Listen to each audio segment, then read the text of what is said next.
In this session, we're going to understand what is the main purpose of action and then elements. And then once the action is created, how to create process, how to use these things in a other process, we will understand in this video. Now, just observe this. These are the actions, right? Launch to terminate, all these are the actions. If you want to use these actions in any process, what we need to do is we need to publish the actions. Observe this. Right click, publish. If you don't publish any action, we cannot able to use that action in your process studio. That's why all the actions, whatever it is required, you need to use in other process, those has to be published. It's not mandatory to every action has to be published. Based on your requirement, you are going to create actions. Maybe some actions you may create for future purpose also, those are not required to publish.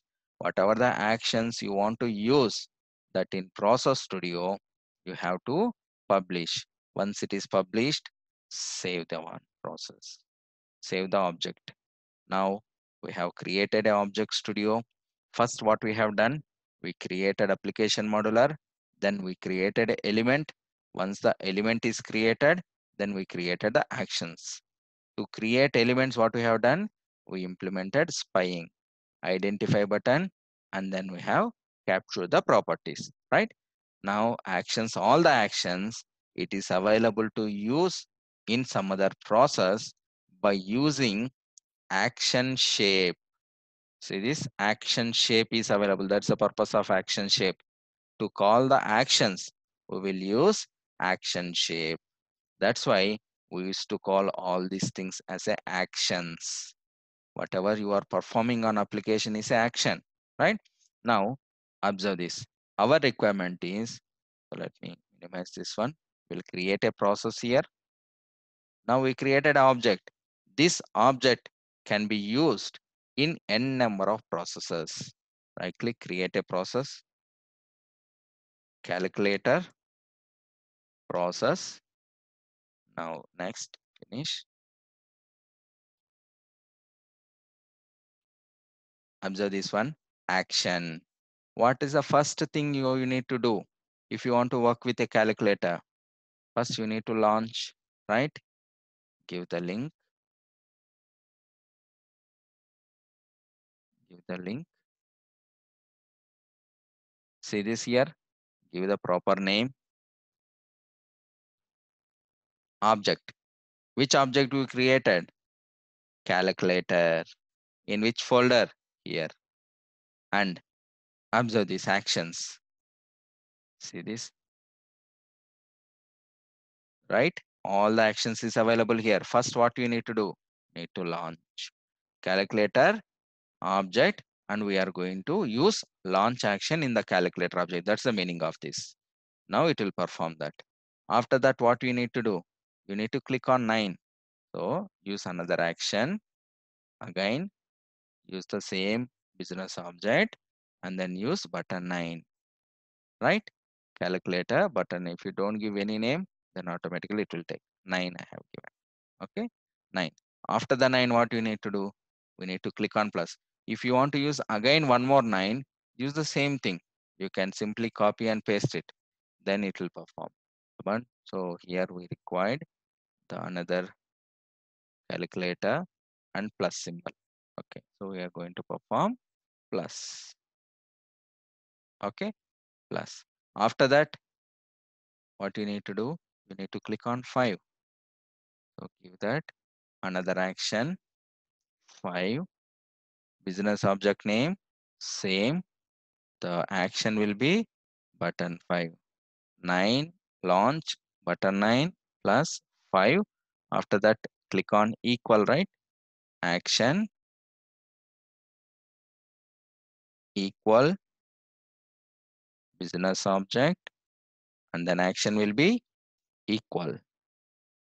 Click OK. After that, you need to get the result, what it is displaying in your result field. So result. give calculator what we required, result. Done.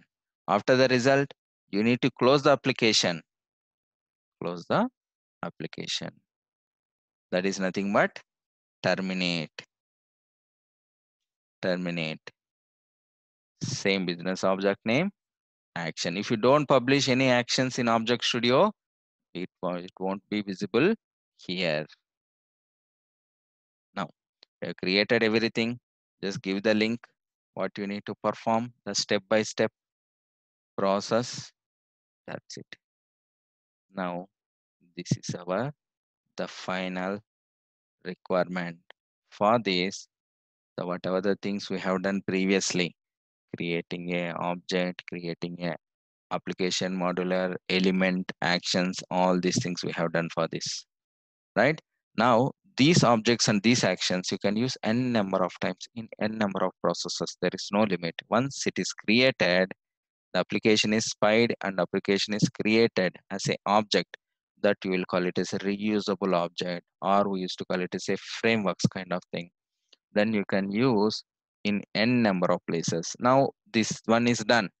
Now let's observe this and let me run this. Then you can able to understand what is happening here. Observe this. It's launched. It clicked on 9, 5, equal, and then result and closed. But one thing, if you observe here, it performed all the actions, but we need to see the result, whether it has been captured or not, right? Did you understand this here? So let me show you one more time. See this, it will perform all the actions, but the whatever the result we are going to get it there, we need to see the result. That 14, we need to see it here. Then how to do that? For that, previously we have discussed output parameters, right? Where the result is generating here. If you want to go back to the object, just right click on that, view action in Object Studio. Here, the result is generating here. It means this is a output. This output, we need to see that in a process. So we need to create a output parameter.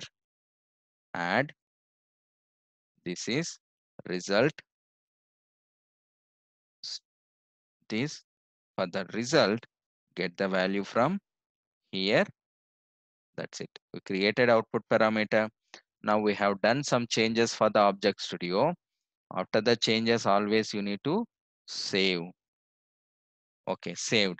So if the changes want to reflect in your Process Studio, whatever the changes you have done in the backend, always remember you need to refresh. You need to refresh. If you click on a refresh, whatever the changes you have done in the backend, it is going to reflect here in your Process Studio. Now, result. Click on result. Observe this output. See this store in where you required here. Just click. That's it. Now you can able to see the result in the Process Studio when you run this one. Observe this.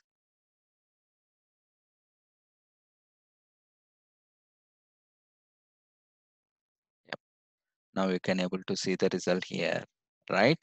The result came automatically. What the Blue Prism has done, it opened your calculator and it has clicked all the numbers and then symbols, and then finally it is showing the result. That result we have captured into your Process Studio, right? In the next sessions we will see some advanced things in this particular Object Studio, and then what are the things we need to take care when we are implementing, and then when we are creating these elements, and then when we are doing these actions. See that. Thank you.